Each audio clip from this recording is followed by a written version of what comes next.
Thank you, Marie, for the introduction, and welcome everybody. And welcome to all those who are joining us via Zoom. We're going to run this session as a webinar, so you will have the option to post your questions, your comments in the section on the side. After the presentation, we will then read your questions so that all of us here can hear, and also our presenter can respond. Okay? So with that little bit of housekeeping, it is really my honor to introduce Dr. Bodina McConnachie as our speaker for today. And I have a long list of accomplishments to read to you. So bear with me. There are about 6 that we selected to share with you. So Dr. McConnachie is the head of the department and senior lecturer in the Department of Music and Musicology at Rhodes University in Eastern Cape, South Africa. Dr. McConnachie was awarded the Rhodes University Vice Chancellor's Distinguished Teaching Award for 2023. And this year, she won the South African National Institute for the Humanities and Social Sciences Best Exhibition Catalog Award. She has been nominated by Rhodes University for the South African National University Teaching Award for 2024. And finally, Dr. McConnachie has been appointed by Queen's University, Belfast, as a visiting scholar from 2024 to 2027. And her talk today is entitled Integrating Indigenous Ways of Knowing and Being to Promote Individual and Community Wellness, Research Development through the Arts. So please join me in welcoming Dr. Bodina McConnachie.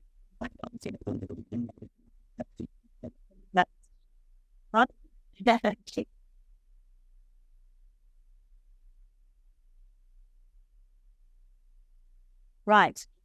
So actually, I'm going to say good evening because at back home it's really late at night. But it's good afternoon, and thank you so much for having me here. It's really been very, very exciting to come here for many reasons. One is because I have family who live in Oregon, and I, in fact, have a nephew who's at this university, so it's got a special place. Didn't know this before we started organizing it, but it's kind of serendipitous, I think, maybe karma that I'm actually here. So that's a really lovely thought. I've also had some incredible chats with some very forward-thinking scholars, which has made me very excited about what I hope can be a lot of development of ideas together in the future. So, I'm from South Africa, and I'm an African music activist, and I'm sure you're wondering how a white woman who was brought up during the apartheid era can stand here in front of you and say that she's an African music activist. Well, I'm going to quickly tell you about that so that we can dispel and move on from that. When you grow up in the apartheid era, you have to make sure that you use your privilege that you had when other people didn't for the good of what you're doing now. So my goal in life is to make 100% certain that the wonderful opportunities that I had when I was at university, I give to my students now. So I actually started off as a classical flautist, and then I went to university in Cape Town, and I was the very first cohort of students that was allowed to study African music with an incredible scholar called Professor Duzu Plaatjes. I would love you to Google him. I did a wonderful podcast on him as well, and a series called African Music Activists. He really changed my life because African music teaches you a lot about life. And I'm going to talk a little bit about that while I go through this chat today. Yes, and I work at an incredible institution which has an African music archive. It's the largest African music archive in the world. It's got the largest collection of African music from sub-Saharan Africa. It's called the International Library of African Music. It's not really a library, it really is an archive. We call it a living archive because we actually teach African music there as well. And we use the archive as a resource to be able to look to the past to help us look to the future. So today I'm going to be talking to you about integrating Indigenous ways of knowing and being. And the reason I feel I can do this is because for the last 8 years I've been working at ILAND, where we started an African music course at the university, and it's open to any student from all the faculty, and you don't have to have any previous musical experience to join the course. And what we wanted to do was to make 100% certain that we taught this course in an authentic and contextualized way that was as close to experiencing it in the villages in South Africa as we could get. That has taught me a lot, and I will hopefully give you a little bit of those tidbits along the way. So 15 minutes of a little bit of theory, sorry everybody, but then there's half an hour of beautiful sounds, lots of exciting things, and I'm going to go into store with something. I always like to tell an audience what you have to get through before you get to the good stuff, so bear with me, right? So I'm going to read this part because I think it's really important. So in the realm of scientific research, particularly within field work, the significance of community awareness cannot be overstated. The success and ethical integrity of research endeavors often hinge on the degree to which researchers understand and engage with the communities they study about or within. Community wellness, the holistic concept encompassing physical, mental, emotional, social, and environmental health, serves as a functional goal for many research projects, and certainly for the 3 projects that I'm going to be presenting to you today. However, achieving meaningful community wellness requires more than just scientific expertise. It necessitates a deep, empathetic engagement with community members and their unique contexts. Traditionally, the relationship between researchers and communities has been characterized by a top-down approach, where communities are often seen as mere subjects of the study rather than active partners in the research process. This dynamic has led to mistrust, which I've often seen in my field work, misinterpretation of data, and ultimately interventions that fail to address the real needs of the community. So in response to these challenges, there is a growing recognition of the importance of community-engaged research practices, which I'm sure you are very, very aware of.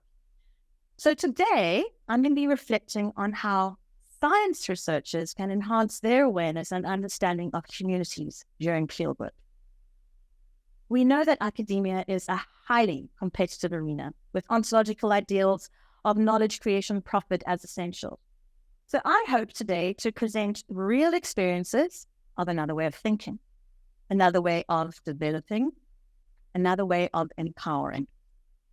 As my colleagues and working groups draw on transdisciplinary expertise from the fields of health science, environmental sciences, education studies, ethnomusicology, and ecomusicology, by way of fieldwork expedition, community workshops, and sound interventions, we are working to cross arts and science disciplines to create a rich discursive space.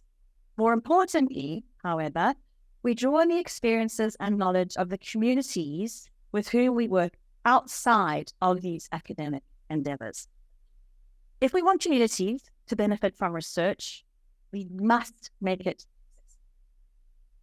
So by adopting strategies such as community engagement and participation, very importantly, cultural competence, trust building, ethical consideration, collaborative data collection, capacity building, reflective practice, and effective dissemination of findings, researchers can foster much more relevant and impactful research outcomes. These approaches not only improve the quality and accessibility of research, but also empower the communities, ensuring that they are active stakeholders in the quest for wellness. Now, the integration of these practices into scientific research represents, for me, a paradigm shift towards a more inclusive, respectful, and effective approach to understanding and improve community wellness. Through this lens, we examine the essential steps researchers can take to bridge the gap between scientific inquiry and community needs, ultimately contributing to the creation of sustainable, community-driven solutions. So, what are the lessons that I have learned in the last 8 years since I've been working in this program of mine? Well, the first is a transgressive approach to research and learning. This is actually my favorite one. That's why I started with it. The transgressive learning is moving beyond and questioning established boundaries. A fundamental challenge in South Africa and the educational structures there, inherited from colonialism, of course, is that we are built upon cultural principles that diverge from those prevalent in many of the African communities that we work with. This results in the continued marginalization of Indigenous cultural values and learning and teaching methodologies within the educational system. And this is the problem at all levels, not just at university, but right from the beginning in schools. There is a perception that if learning isn't happening at an institution, it's not learning at all. Thus, important and effective strategies of learning such as rote learning, embodiment, mentorship, and apprenticeship are not considered.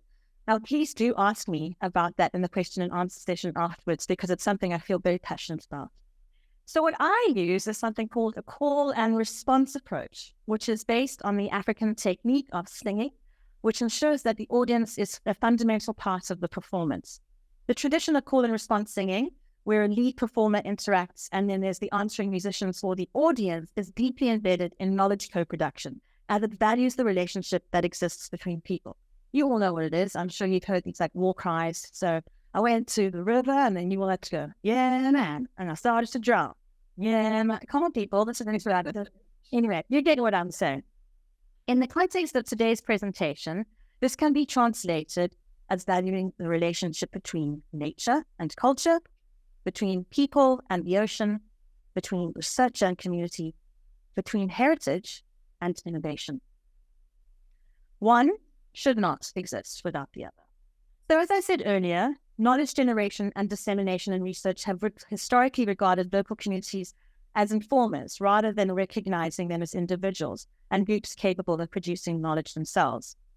So the goal is that this transgressive approach, where we are seen as thinking out of the box and breaking normalized rules, will empower communities and reaffirm the significance of Indigenous ways of creating, knowing, and existing.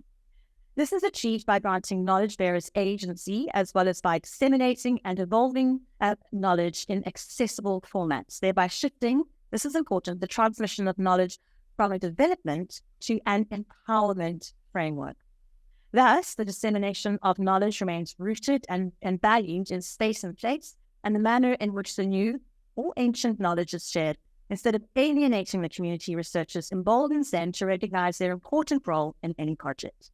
This step ensures that the knowledge gathered remains part of the community-developed knowledge system. Then, to recognize and value the active contribution by local communities towards culturally embedded innovation, I've looked to integrate approaches from disciplines outside of the common frameworks. The fields of ecoacoustics, community music, medical ethnomusicology, and ecomusicology. All of these labels, really, we should get rid of them, but anyway, offer an interdisciplinary bridge that connects scientific, cultural, creative, and educational research domains. So essentially, in all of the three projects that I'm going to be talking about, each team is attempting to facilitate a connection between local communities and scientific initiatives that transcends traditional boundaries and explores innovative approaches to teaching and learning, fostering recognition of the local cultural values and human expression. So an ecomusicology approach examines the interplay between sound and the environment. So basically exploring the links between sound, nature, and culture, while a medical ethnomusicological approach considers healing and the link to culture. These transdisciplinary methods are particularly timely as they promote a balanced approach that recognizes environmental and health problems as having cultural roots and, importantly, cultural solutions. This approach has significant educational potential as people tend to be more environmentally conscious if they feel connected to nature, and health conscious when interventions are normalized in their communities. So multi, inter, and transdisciplinary research is also becoming more commonplace, with studies happening all over the place, especially as I've heard from Sunil yesterday here as well. This trend is also motivated by the notion that societal issues, for example, climate change, sustainability, social equality, and health promotion, require more than a single disciplinary perspective to be properly addressed and resolved. So as I've been reflecting on the projects that I'm presenting today, I actually found that the frameworks that we are co-developing don't actually fit in any predetermined formats. So while the definition of interdisciplinarity focuses on blurring or dismantling the boundaries between disciplines within a university system, transdisciplinarity strives to remove the boundaries between higher education and society to solve the problems of the world. As our goals are centered around ethical co-evolution of knowledge disseminated in ways that are inclusive of researchers and community members who are not necessarily trained in discipline-specific methodologies, I look at Farakin's concept of boundary crossing as a very interesting one. Boundary crossing provides alternative thinking between modes of disciplinarity by highlighting that instead of trying to eliminate these boundaries between disciplines, experiences at the peripheries, right there amongst the disciplines, are often spaces and opportunities for identification, coordination, reflection, and transformation. We don't want people to forget their own knowledge when they do an interdisciplinary project. We actually want to challenge each other so that we start thinking in different ways. So boundary crossing allows for this experimentation, this uncertainty, this transgressive approach to the research and teaching that I'm so fond of. And then, and this might be very difficult for the scientists in here, I'm so sorry, it's the concept of the An archive, right? This is very touchy-feely, so hold on to the table. So in thinking through the development of artistic-led research, we have taken into consideration Manning's interpretation of the An archive.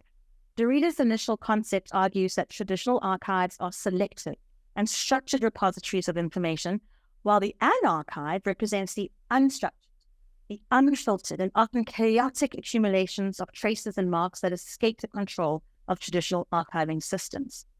Manning's refined concept of the minor gesture refers to those subtle, less conspicuous moments, actions, and experiences that play a significant role in how we perceive and navigate the world. These minor gestures challenge conventional or visible and tangible forms of knowing and understanding, and encourage a focus on the nuances and less obvious aspects of human experience, which can provide valuable insights and contribute to a more holistic understanding of the world. The idea of effective anarchiving guides us to challenge traditional archival and knowledge systems, which often prioritize types of information or experiences while excluding and erasing others. And an effective This approach highlights the importance of acknowledging and preserving the often marginalized or obscure aspects of human experience, such as in the examples I'm going to show you, ocean and land sacredness, community spirits, experiential perspectives, recognition for innovative discoveries, and environmental and health co-creativity. This focus, I believe, breaks the divide between the academic researchers and the community knowledge bearers and works towards the emancipated transmission of knowledge from a development to an empowerment framework where previously undervalued perspectives actually guide the research process. So, enough of the theory, I think. Let's go to the stories, and that's exactly what I'm going to tell you, because that is basically how I have experienced all of these projects, is through oral histories, through storytelling, through deep listening. And so what I'm going to do is I'm going to talk about 3 projects, one past, one present, and one very excitingly in the future. But that future actually being tomorrow, I'm flying to Belfast to meet with the team, but I'll tell you about that later. So my very first project that I'm going to talk to you about is this wonderful exhibition that Sunil told you that we won an award for. In fact, I wasn't just me, but also my colleague on the right-hand side, Dr. Dylan Gary, a really incredible human being. He actually is an environmental scientist, but he called himself a reformed environmental scientist because he's now actually a practicing artist. So he uses his art to show his activism. And he got an incredible grant through the One Ocean Hub, which is an international ocean justice NGO. And he had a 5-year project at Rhodes University and contacted me. I've been trying to disseminate information in many different ways, and one of those through podcasting. And he contacted me and said, please make a podcast about the ocean. And I was like, thank you. That sounds absolutely amazing. So what I did was I got together a team of 5 people, and we started traveling the eastern coast of South Africa to where I grew up, where Asia grew up, and Jenny, my brother in North Africa, grew up. A very beautiful place, a former homeland from the Bantustan region called the Transkei. And we went through, and I decided what we were going to do was to look at the relationship between the people and the ocean, and specifically looking at all of the Indigenous cultures in South Africa. So we've got 11 official languages, many more Indigenous cultures, actually, but those are the official ones. So it's the isiXhosa, the people who live in the Eastern Cape that we were looking at. I learned so much from that first series of interviews and that first part of our research. We did all about it parents, and we went out and I had MOUs and pieces of paper, and off we go into the middle of this beautiful, really quite wild landscape where we had our gatekeepers were chiefs of the sort of tribal system that happens around there. And I was like, okay, so this series is called Songs of the Ocean, which in IsiXhosa in Woman's Asilwandle.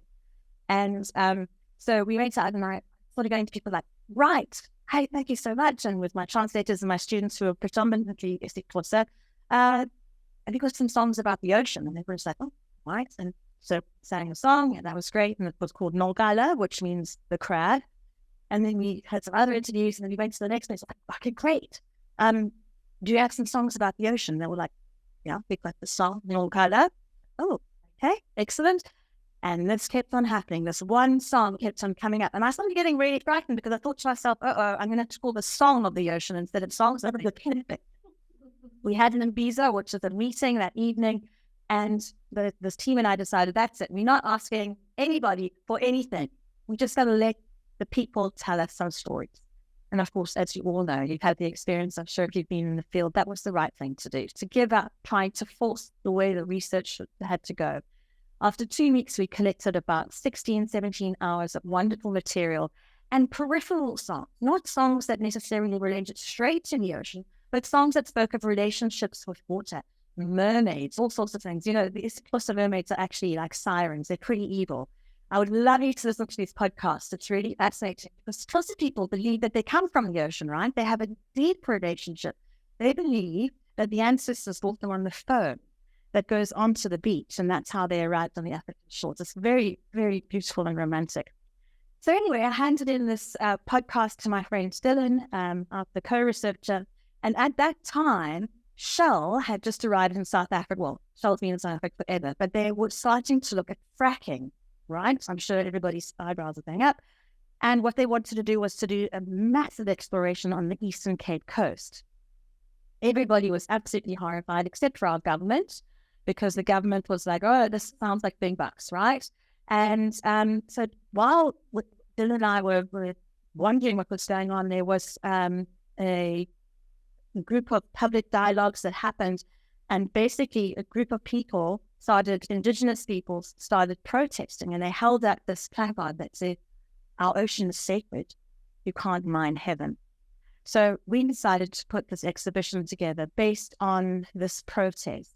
And so what we did was we got a group of amazing people together, and we started thinking about how are we going to, through the arts, show what the people's relationship with the ocean. So yes, I'm giving you permission. Please take out your phones. Please scan the QR code. This is a really beautiful, it's a Matterport. You can explore the entire exhibition. So we ended up having 10 really beautiful co-contributors, but I'm only going to talk about a few here because unfortunately I don't have a lot of time today. So the first was we had the podcast going. And then the second was inspired by a very wonderful group of women on the Eastern Cape Coast who are actually weavers. And what they do is they make these massive tapestries that tell stories through their art. In fact, at Rhodes University, we had one of them that talks about the story of apartheid in our council chambers. So we contacted them and asked them what they would like to do, if they could help us with this exhibition. And so basically what they did was I'm going to just read it to you because it's so beautiful. So over a period of 16 months, the Clients Plumber Art Group ran knowledge exchange workshops and storytelling sessions within the communities. They developed the circular tapestry, which measures 3.5 meters in diameter, which disrupted the historical map tables reminiscent of the colonial era's division of Africa. In that, they have encompassed economic activity, spirituality, history, and biodiversity in a harmonious blend. And the tapestry, much like the Amaxhosa concept of the wood, emphasizes the interconnectedness of humanity and nature. It really is a very striking and very moving piece of work. And then, if you look in the background over there, I'd love you to go onto the Matterport and look for the abundance, the coral reef. This is really cool. So basically, it's 18 years worth of people crocheting. Yes. So they use this, what's called a hyperbolic crochet technique. So basically, it's a mathematical formula. So you keep on adding in. And what happens is it starts ruffling. and it creates a three-dimensional form, which just happens to look like coral, right? And so all of those are made at completely different times. So we had that in the background as well. And then all of this, we had this at the National Arts Festival, and then we would like to take it to Cape Town, which is where we did this exhibition that you can see on the map for. And it became a living exhibition because schools started getting involved and collecting things off the beach and then making these beautiful things within the exhibition. People were doing beautiful musical shows, etc., etc. So we ended up staying there for 6 months. And in the end, wait for this. This is the coolest part of the story. It was used as evidence by the Legal Resources Centre in the Shell fracking to prove the relationship that the Amakusa, or that the people have with the ocean. And in fact, about 2 weeks ago, it was basically it halted Shell's activities, and they set aside the exploration of the rights. Of course, Shell appealed. It's still at the Supreme Court in South Africa, but it's out of the virtual, and let me tell you that right now. So it was a really wonderful moment, a really very, very powerful way of using the arts in scientific and academic endeavors. Right.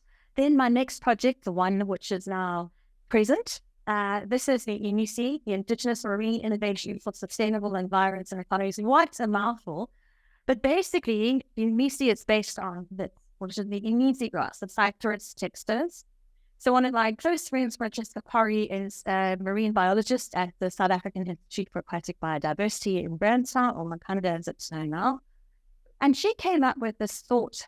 She looks at microbial life and the rocky shores. Now, if you are a marine biologist, please do not judge the way I describe this hard part of science. It's very difficult, right?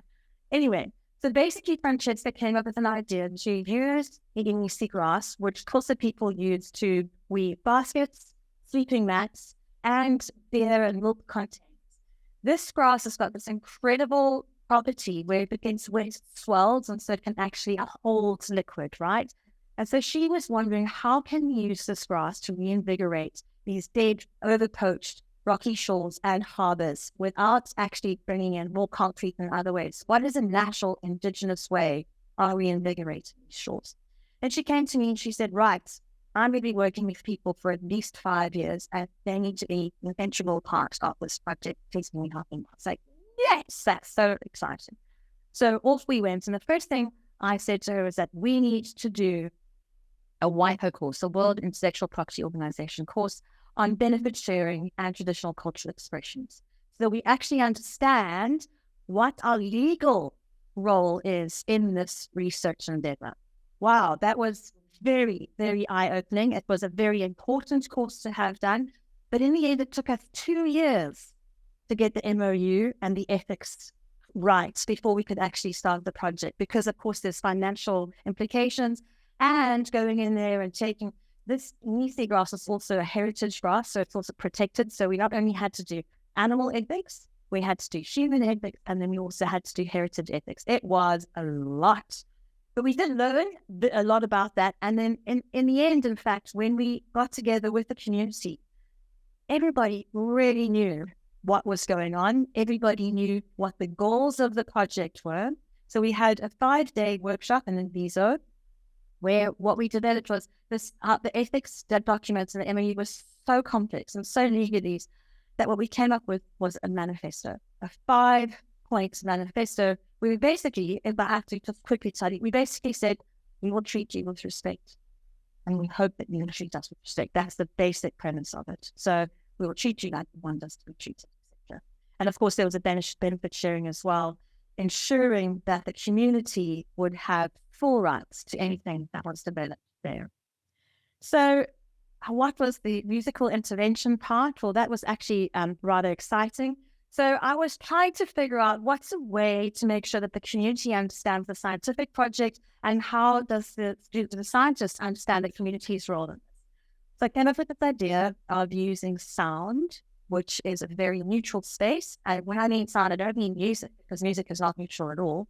I really mean sound itself. So what we did was we asked everybody in the project to record a 1-minute soundbite of what the project meant to them, right?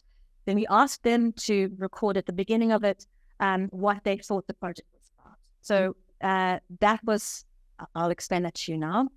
I put all of those sound bites together with one image, so the image could contextualize the sound. And then we had a big room, we darkened it, we had 23 screens, so there were 23 researchers, and we put the sound onto MP3 players, and then people would listen to the sound and a word of story, and then people would move around the room and then understand the project themselves. I'm going to play you a very short video, which it's kind of whips through the way the exhibition happened. But what was so powerful, everybody, was that it really didn't go. I expected everybody to just go, right, oh, I am the scientists to go, for example, I'm deploying hydrophones to understand how the sounds of the ocean affect this grass, or somebody was measuring the density of how the grass is eroded, et cetera, et cetera. And then for the community weavers who are making these structures, I thought that everybody would go, oh, what I do is I wet the grass and then I weave it together. Wasn't like that at all. I'm going to give you the most extreme but the most wonderful example. So one of the community weavers took us to her homestead where we recorded the sound of her pig as she was feeding the pig, because she was like, this is an important part of my life. I am making enough money to run a small farm.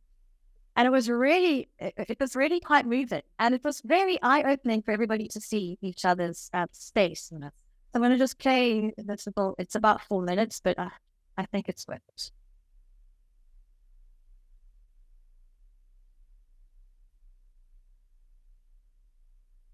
MEC is a research project that is shared between the South African Institute of Aquatic Biodiversity, Rhodes University's Department of Music and Musicology, the Keiskammer Trust, with support from the International Library of African Music, and Transnet.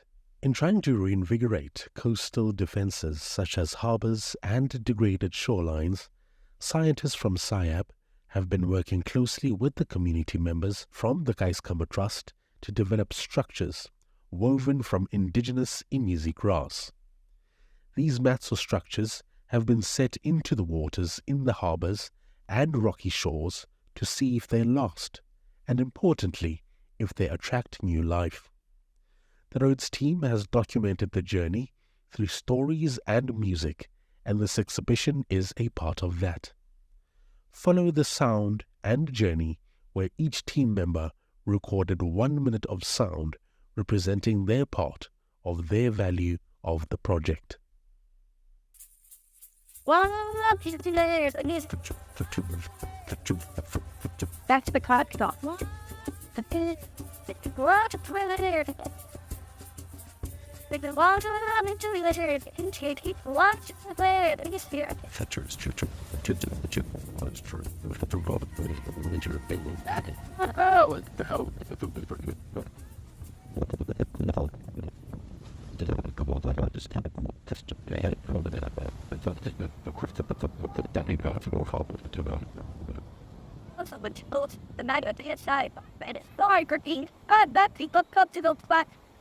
Well, that's so much we the past disciplinary music, economics, art, engineering for restoration of in estuaries, but basically, so she's gonna bring then case star. So it's not just your scientists, especially. I mean, we've got your social scientists as well into it, but Wait till it is there.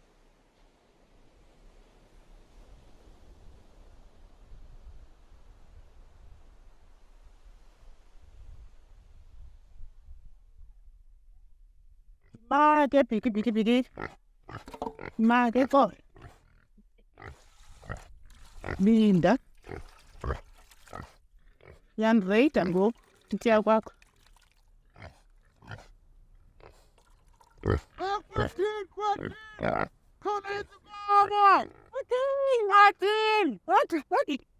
What?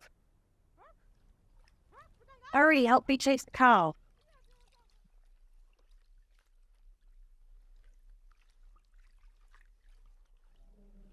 Anyone taking all of the Poland bags.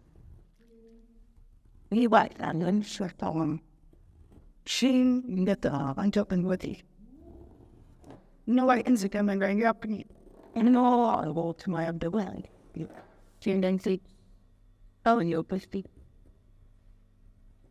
Look. You know,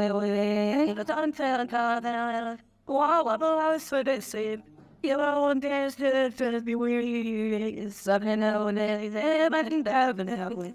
What about against you and into the new England duty? You got to know what the American and bull.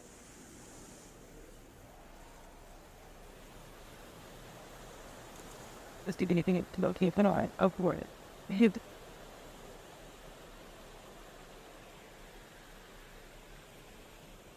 I go back to the public. Yes, they go back your mom. But in fact, yeah, what it was a bucket. But I heard.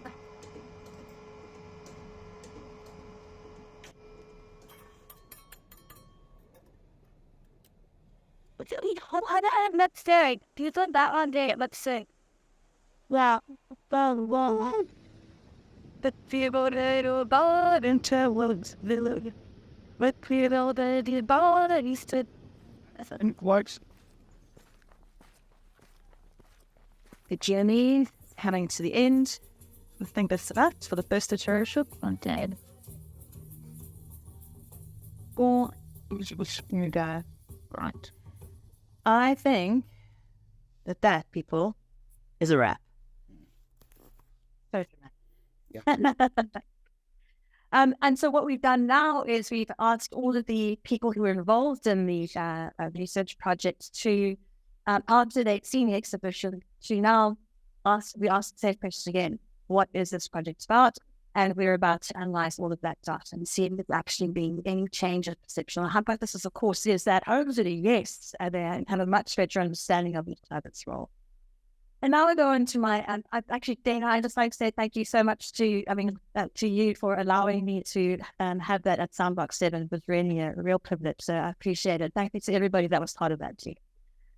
Then I'm going on to my future project, which is really exciting. And this is where I'm working with my colleagues from Queen's University in Belfast, Dr. McConnachie and Professor Gina Berluigi. And this is really very exciting, and I think I'm going to learn so much from this. So I can only tell you about what I know, and hopefully get the opportunity to report back to you in the future about the results of this. So basically, this Bing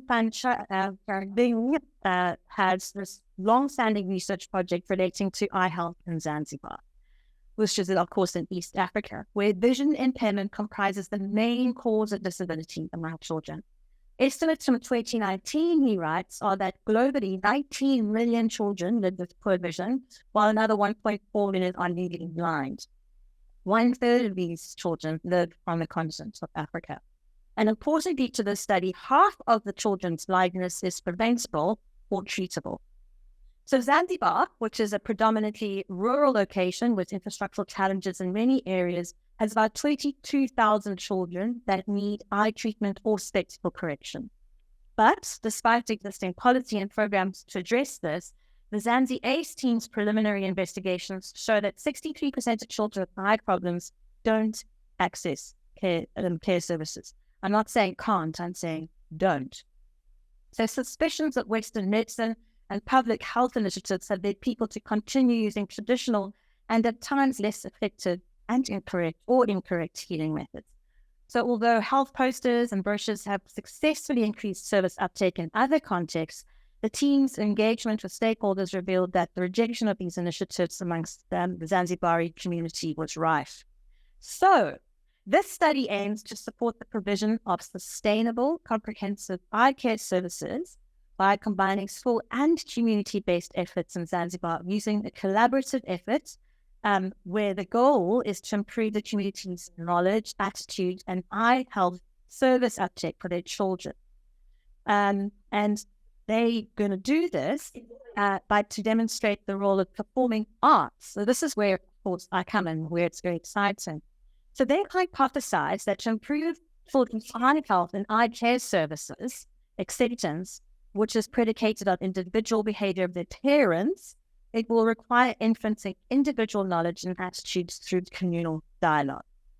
So the intervention and implementation strategy was co-created through direct collaboration with 35 participants and started in 2020 And this included parents, children, teachers, religious leaders, ophthalmologists, optometrists, with researchers from public health, arts and culture, education, and community arenas. All of these people agreed that broadcasting songs or music containing specific eye health messages through radio stations would be accepted locally and be a reproducible and cost-efficient way to improve knowledge and create a conceptual impact about the importance of eye health by parents and children.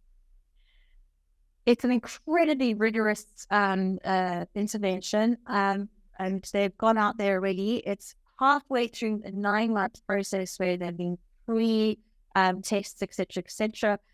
This will take a long time for me to read through absolutely everything. But what I do want to tell you is that it's underway with 16 schools, 4 primary and 4 secondary schools on the Unguja and Pemba Islands have been recruited. All of the schools are within 5 kilometers of an eye care center and are co-educational, and permission was granted, etc.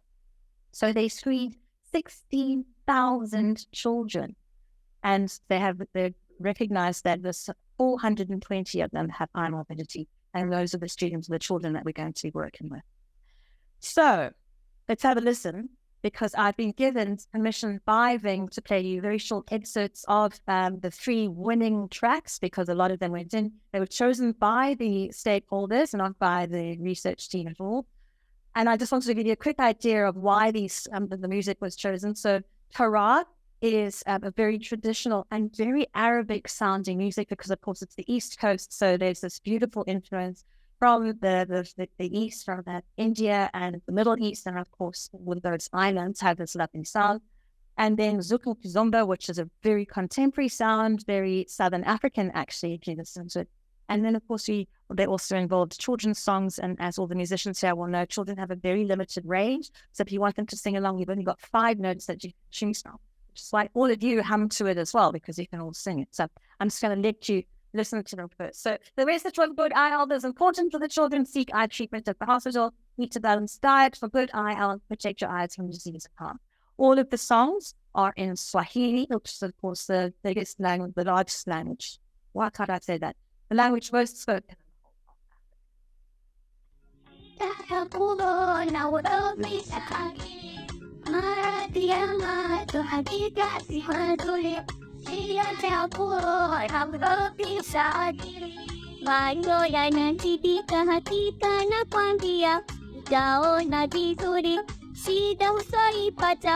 Uiona dalili, usiende kwenye ramli, tiba utaipata, nenda hospitali.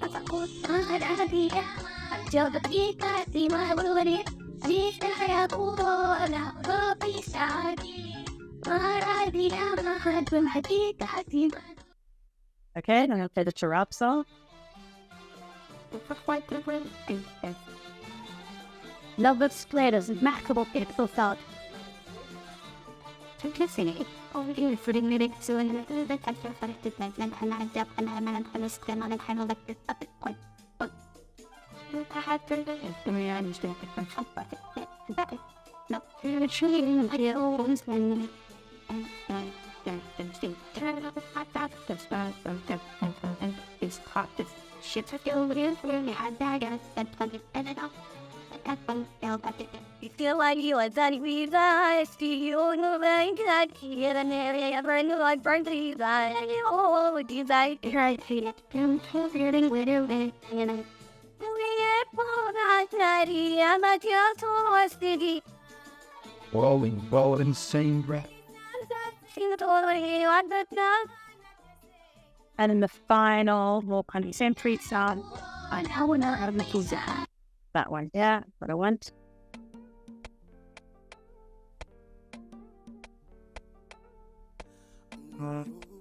Iangaza poa Pono yaliyojificha ndani sichafukapo macho ishi kupepesa kwani kinga ni bora kuliko tiba kwa mlimo sawa kinga macho yako na magonjwa na madhara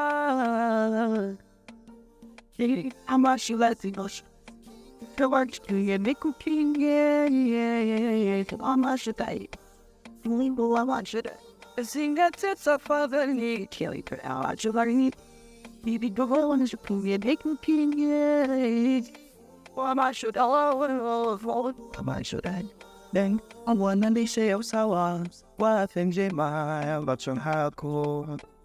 Taking him to read all the way to get it up to either. Some I don't know not to go. And imagine all of our music these days have such savory messages. Jeepers. Anyway, I'm sure that actually in the future I'm going to be singing this myself. It's really catchy. If you listen to it more than 3 times, I'm already feeling like, oh, I really like this. I'm going to quickly talk to you what I'm going to analyze to see. I haven't really discussed this with the team, but I was thinking we're going to try and analyze responses to see how well the intentions match up with how the audience actually receives the music, whether the music helps address cultural barriers and dispels myths about the style, and how the music style affects its effectiveness and longevity. But that's a very short kind of understanding of what should be happening. So, in conclusion, what are my messages that I'd like you to take home? I mean, lots. I'm so sorry. These are just 33 that I had to choose very quickly. But I would say that dissemination does matter. My husband is a human rights lawyer, and he's running a massive campaign in South Africa called The Right to Read, but read with understanding. So you've got lots of students who are very young who can read, but they actually don't understand what they're reading. And so we often argue because don't kill me, don't think that reading is that important. I don't think it's the only thing that needs to be done. I think messages can be disseminated in lots of ways that we have learned different ways for millennia, and the ancient ways of teaching and learning are really important too. Whoops, don't kill me. Anyway, we can't break rules, Sunil. Anybody that's ahead of a program here, I'm really sorry, but I'm saying to any postgraduate student here, really try and think out of the box. You at this stage have learned the rules, right? So as long as you know those rules, safely break them, because that's how new knowledge is actually created. And then finally, have a clear plan when you go out into the field. Have a shared benefits. You have prepared research goals, and make sure that all of the stakeholders are treated with dignity and respect. Ladies and gentlemen, that's great. Thank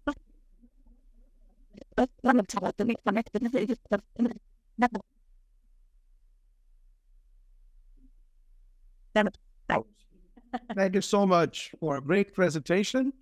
Time for questions from the audience or people on Zoom.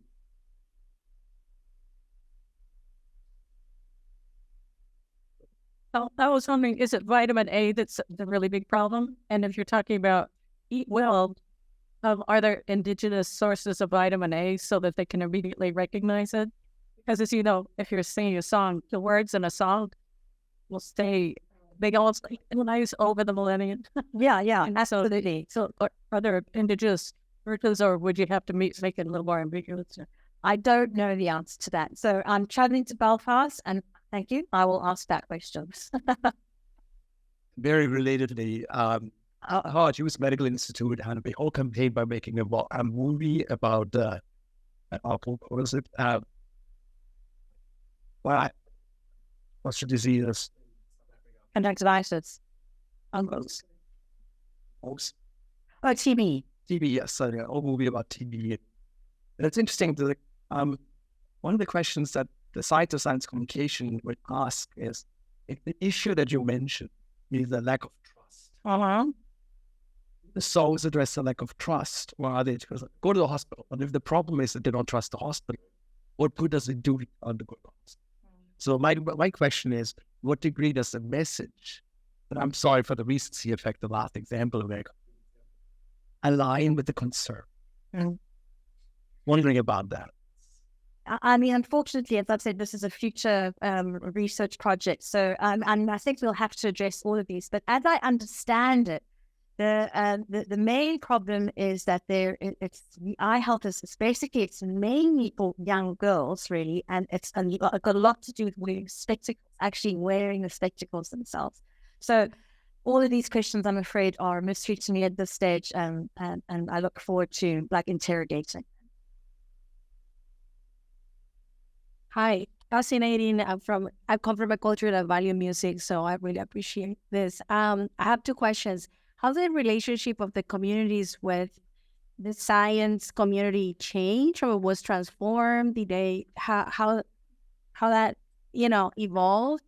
And then the second question is, if conflicts or when conflicts arrive, what were the ways of the teams managing? I'm very curious about the integration of these two, the interactions. So there was an incredible change in the relationship between the scientists and the community or the leaders.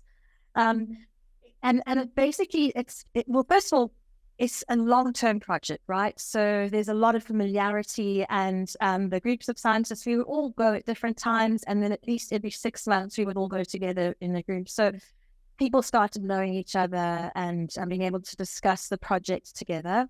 There is a language barrier because not everybody, a lot of our students, we are a destination university rather than having people from the area come, because there's 11 official languages. The people in the community speak Xhosa, and not all of the students do. So what we often had was a situation where there was an interpreter. And so sometimes, nuances are lost, et cetera, But by the end of it, I can tell you, we had the launch of the exhibition where we brought all of the community members. And it was a really joyous occasion with lots of hugs and high fives while we did it.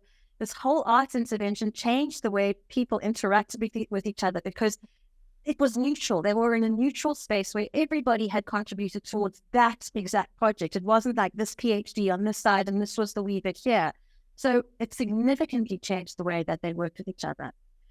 Conflict did arise. Obviously, at some stage there was the community group asked for, because they were paid, through the MOU, they were paid for certain the structures. And when the structures started changing, when they decided to change them, they had asked for different kind of payment structures. And of course, that's difficult when you have a budget and then you have to go, oh, wow, okay, so things have changed. But actually, we had a mediator come in, and it's also a mediator, and that was very, very helpful.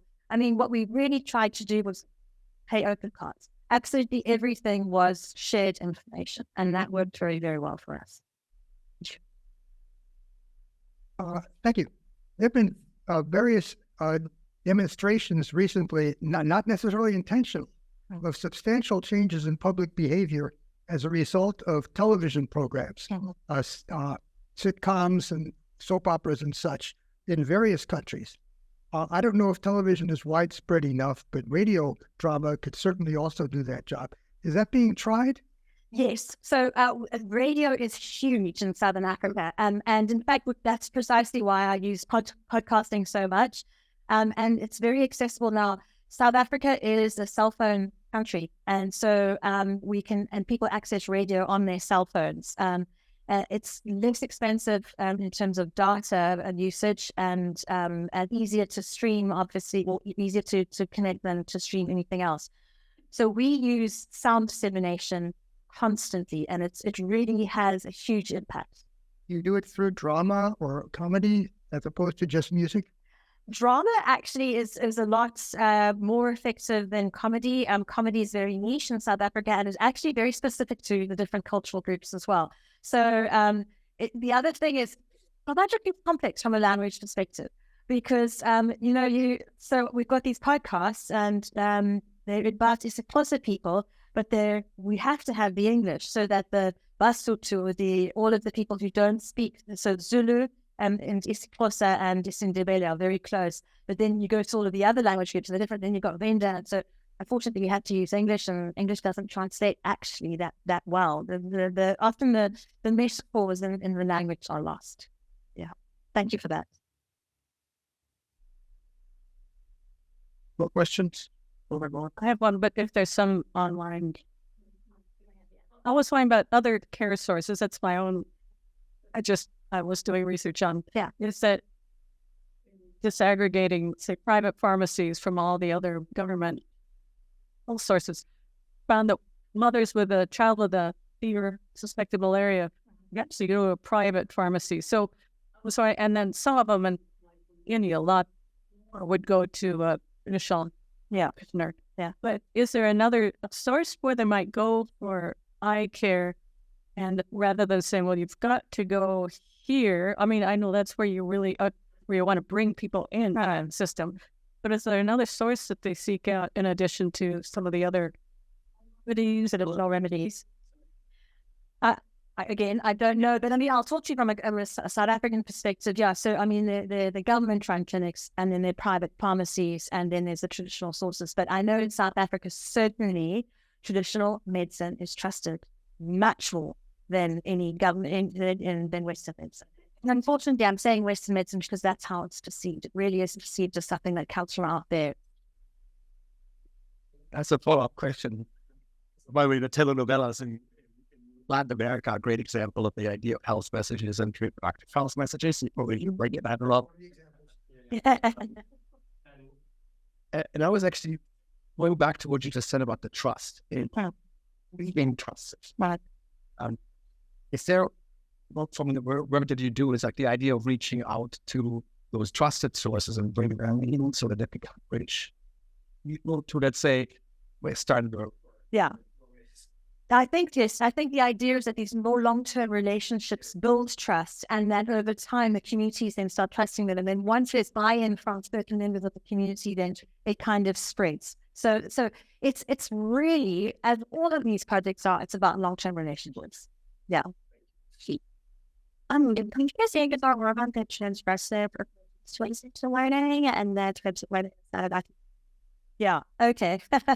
So, the reason I find that it's so important is because without being transgressive in my approach to research, I can tell you right now, I would not be there.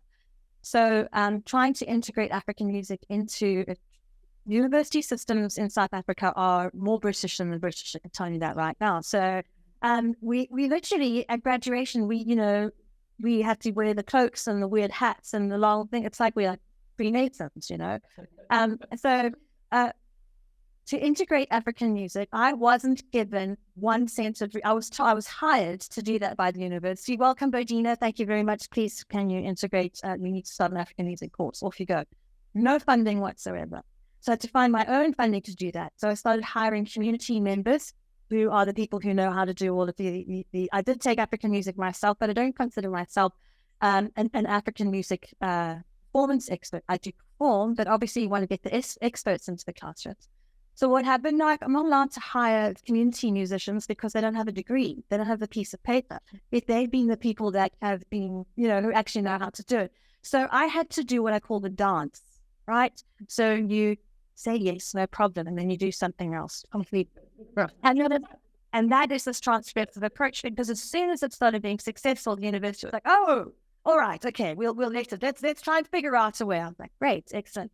It's not good. I get that, but it was the only way to actually start pushing the boundaries. And as soon as I got a theoretical term for it, I'm just using it like that. But basically, it's about understanding the rules in order to break them. And it's that space that actually creates new ways of. And so I don't say that you should go out and just break rules for the sake of it. If there is a reason that you understand that it's been rigorously researched, and you know that it's the right way forward, a lot of change doesn't happen because people are afraid, right? So you have to be the brave person, transgressive person, and about the energy of research and that. What a bad message, sorry. They're appropriate because musicians and poets and writers who really know the rules, then they know how to break them. And that's where the creativity, and that's what's been happening over. Yeah. And with it, exactly. Yeah. One-on-one. The research and watch. Yeah. What relationship it means to in between art and research? And well, okay. I know. I've thought about this a lot. So, we have at Rhodes University a massive argument happening about what a PhD is supposed to look like. Okay, so obviously look, everybody's nodding. You're like, oh, we've been through this before. So we do a lot of arts-based research and arts-led research as well. And obviously, for those of us who are making music and creating, we consider that as knowledge creation. So knowledge creation is basically data connection, right? So arts-based research is you create the data and then you think about it, which is the research. So the link is very, very close. I'm not saying that, so this is my personal understanding of what a PhD should, an arts-based PhD should be. I'd like it to be integrated, where the performance itself is the data collection and then the reflection becomes the research, because the research has to be disseminated in another way.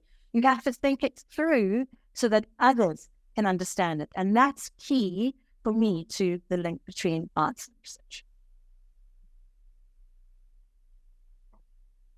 Time. So please join me once again in thanking